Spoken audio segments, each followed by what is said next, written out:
কেমন আছেন সবাই? বোঝার একটা নতুন রেসিপি নিয়ে চলে এসেছি। তো আজকে বানাবো হচ্ছে ভেটকি মাছের পাতুরি। তো এর জন্য আমি কি কি উপকরণ নিয়েছি আপনাদের একবার দেখিয়ে দিই। নারকেল কুচি, কাঁচা লঙ্কা 4-5টা নিয়েছি, কাজু বাদাম, যেটা চাল মগজ, সাদা সর্ষে আর হচ্ছে কালো সর্ষে। মাছের ফিলেটা আমি আগে থেকে ম্যারিনেট করে রেখেছিলাম আধা ঘন্টার জন্য। এতে আমি দিয়েছিলাম সামান্য পরিমাণে লবণ, কিছুটা গোলমরিচ, একটা পাতিলেবুর রস। আর যে মশলাটা দেখালাম ওই মশলাটা আমি মিক্সিতে এটা ভালোভাবে বেটে নিয়েছি।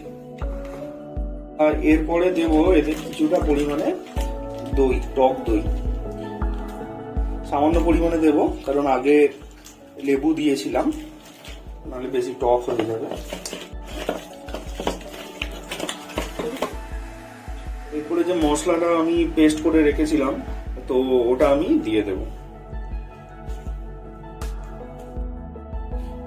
আর এতে দেব কিছুটা পরিমাণে এটা আদা রসুন কাঁচা লঙ্কা বাটা আছে, এটা সামান্য পরিমাণে দেব।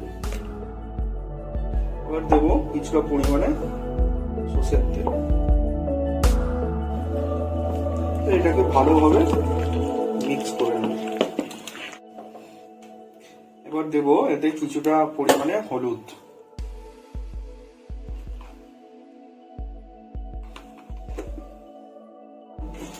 দিয়ে ভালোভাবে মিক্স করে নেব। পাতুরি মোড়ার জন্য আমি কলা পাতা নিয়ে নিয়েছি। তো কলা পাতাগুলো এমনি ভাঁজ করলে ছিঁড়ে যাবে, তো আমি একটু গ্যাসে এটা সেকে নেব, তো ভাঁজ করলে যাতে ছিঁড়ে না যায়।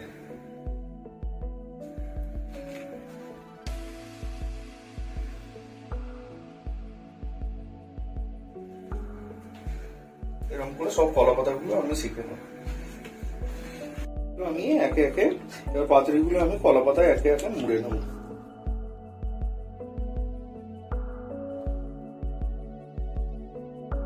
এর উপর একটা করে কাঁচা লঙ্কা দিয়ে দেবো।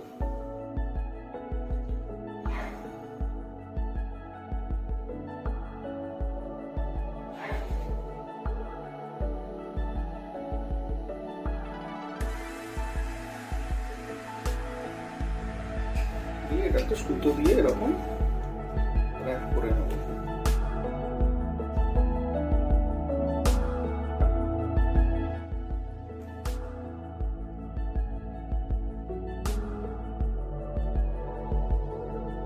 আমার পাতুরি রেডি। এবার একে একে সবগুলো করে নিই।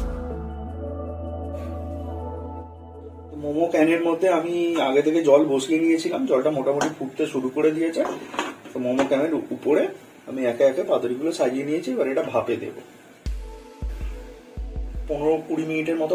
20 মিনিটের মতো ভাপে থাকবে। 20 মিনিট পরে আর 5 মিনিট পরে নামালেই রেডি আমাদের পাতুরি।